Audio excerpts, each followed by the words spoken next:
So in this episode, I'm going to share with you 3 lenses I use for my street travel and everyday photography. And these lenses have a few things in common. They're small, light, and affordable. And since I made the video last year, a lot of things have changed. So let's get right into it.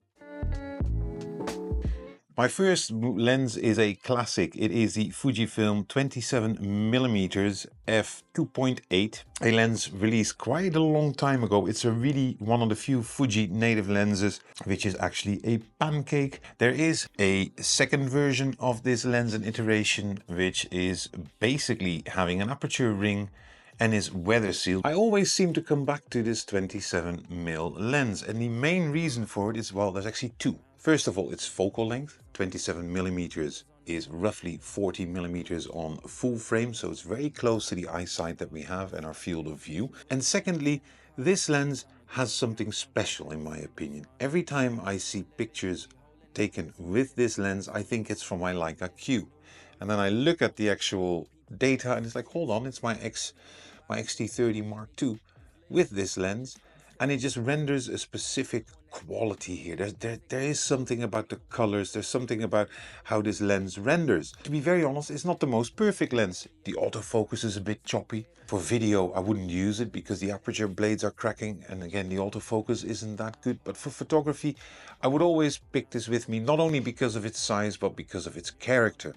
And sadly, I bought this for 250 euros. 2 or 3 years ago, I think 4 years ago now.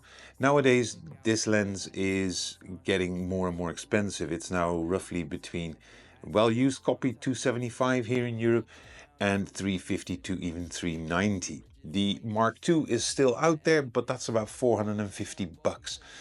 And if you don't have that kind of money, do not fear, there is an alternative, and that's why Paul Takes Photos is here. Yes, that was a little rhyme I interluded, but I think here, this is the TT Artisan 27mm f2.8, and this is also a pancake lens. It's a little bit more bulky than the original Fuji one, comes with an aperture ring which is great, and this retails for 200 bucks.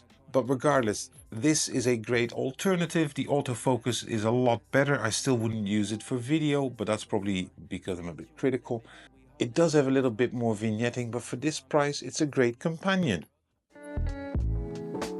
Before we go to my second lens, let me just show you here a lens I used a lot actually between 2020 and 2024. Over the last year though, I've not used this lens as much as I can. This is the 23mm f2.0, a fantastic lens, but I just don't use it anymore, at least not as much as I would like to. But I still think this is an awesome lens. Let me know in the comments below what your favorite lens is. Now my second lens, and this is a bit of a change from last year, is the Viltrox 56mm f1.7 autofocus. A very lightweight lens, weighs less than 200 grams, costs about 200 bucks.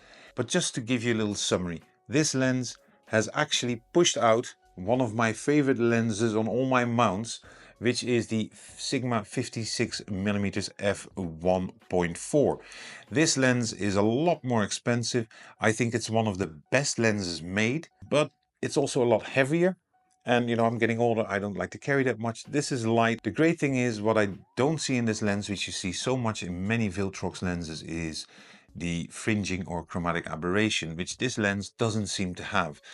It balances really well on the camera. If we compare this to the Sigma, you definitely see the difference here.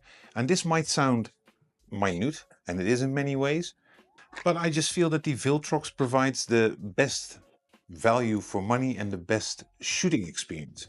Surprising coming from a Sigma fan like myself. This here is perfect. It doesn't weigh you down. You don't have to wear the grip. And yeah, the image quality in general is just absolutely fantastic. If you don't mind the weight, I will always recommend the Sigma. And if you're thinking, well, you know, Viltrox is not my brand, well, do not fear, TT Artisan is here. f1.8, you can see the episode here, which is a lens I tend to use occasionally now, but I really feel that up until this day, this is also for $200. A great lens. So there's a lot of competition here in the 56mm arena. Let me know what your favorite 56mm is for the Fujifilm in the comments below. Now this is an honorable mention. If you follow the channel, you know that I like to shoot narrow as much as I can. So I have the Fujifilm 90mm f2.0, a brilliant lens in terms of image quality. However, this is 135mm and it really weighs a lot. So if you're walking around with this the entire afternoon, I normally get cramps in my hands on my Fuji X-T30 Mark II. Great image quality, fantastic on my X-T1, but I use it for very specific purposes. That's why it doesn't make the list, but it does deserve an honorable mention. Now, last but not least, a lens you didn't expect, but before we go, you made it this far. If you want to keep up to date on budget lenses for Fuji or L-mount, please consider subscribing. So what do you think the last lens will be? 23 is out.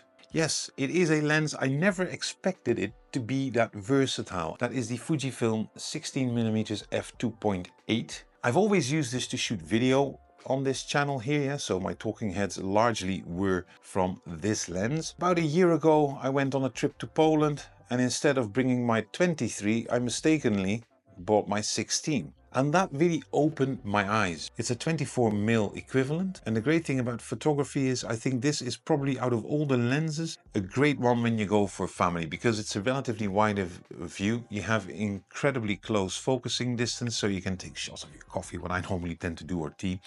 But you can also just get a lot of people into frame. You can do here a little bit of architecture, widescapes, cityscapes, but also get really up close with people and still get decent shots. Now, of course, you don't want to get too close. You see here I'm filming on a DJI, and if I put my hand like this, all of a sudden my fingers look like I'm coming from the grave. This lens doesn't have it, but I think this is the perfect hybrid lens, as its autofocus motors are working really well. They're relatively silent. Autofocus is good and snappy on this lens. The image quality out of this is typical Fuji, so there's no issues. It's got a nice aperture ring. And the great thing is all these three lenses I've mentioned to you today, combined, if you put them into your bag like this or into your pockets, it doesn't carry any weight. They're all less than 200 grams, which I think is a great selling point for people like me who walk the streets the entire day and just want to have a very simple setup. Maybe one, maybe two lenses, one spare, back to where you're staying. So I think the 16mm, people, hugely undervalued, underestimated within the Fuji ecosystem. I think it's a brilliant lens. Stay tuned for an in-depth review on this lens. That's it for today. Thank you for watching.